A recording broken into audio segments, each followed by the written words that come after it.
What's up, YouTube gangsters? Today I'm going to do a tutorial on how to do the earthquake shake effect in Adobe Premiere Pro. Um, Basically what you want to do is when you've got your clip in and you want to add the effect to it, you're going to go up to your effects panel and type in directional, and you'll see where it shows up as directional blur as the effect.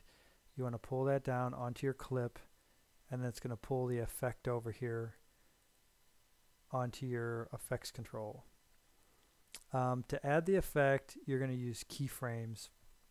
So say you're in the middle of your clip, you basically find the spot you want to add the effect to, and you're going to come down here to blur length, and you're going to add a keyframe and add a keyframe to direction, and then you're going to use your arrow key and go over one frame, and you're going to adjust your blur, and there's no really set limit for this, just kind of whatever you want it to be.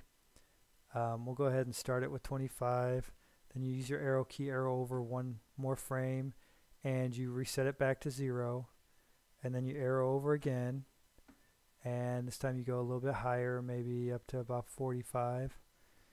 Arrow over again, reset it back to 0, and arrow over one more time, and you go up this time to maybe about 65, and then arrow back one more time and reset it again. And that's going to be your blur effect. Now also what I like to do is adjust the direction on this too. So if you notice, I added a keyframe at the beginning for my direction, which is 0, and if you want to add the randomness, you can come here at the end and you can adjust the direction, you know, up to 30 or 40%, and it'll change direction through each keyframe. The direction on it will be a little bit different. And then to play it back, this is what it's going to look like. If you watch my preview monitor here, and that's it. It's just a very subtle effect. Now say you want to do this over you want to use this effect as a transition.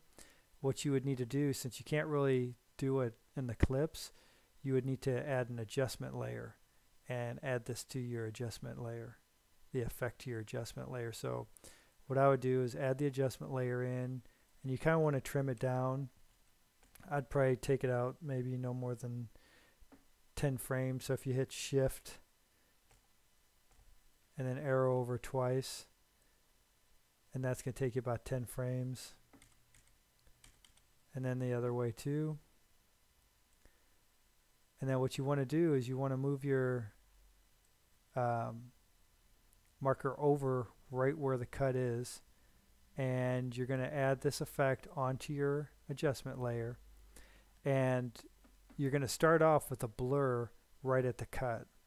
So you'll come in here, you'll add your keyframe, and you'll make the blur, you know, 27% maybe, and then you'll arrow over one frame, set it back to 0. This is basically the same thing that we did on the first effect, and then you kind of up it a little bit more, arrow over, and then reset it again, and then do one more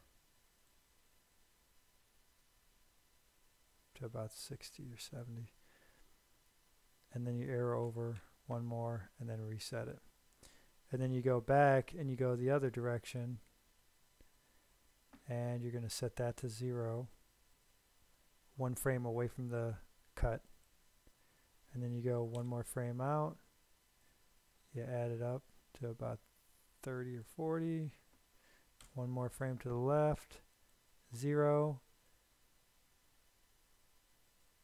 whoops,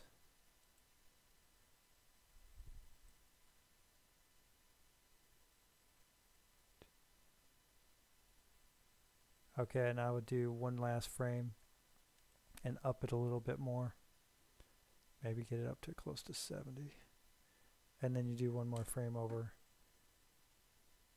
and then take it back to 0. Same thing here with the direction. You can add a keyframe here, start it at 0, go all the way to the end, and you can turn it up, turn your angle up a little. And if you watch the preview monitor, you'll see the effect. And there you go. If you like this video, if it was helpful, go ahead and give it a thumbs up, and if you want to see more videos, go ahead and subscribe. I'll be doing a lot more Adobe Premiere tutorials. If you have any suggestions on tutorials you'd like to see, go ahead and leave it at the comments section. Other than that, I'm out of here. Peace.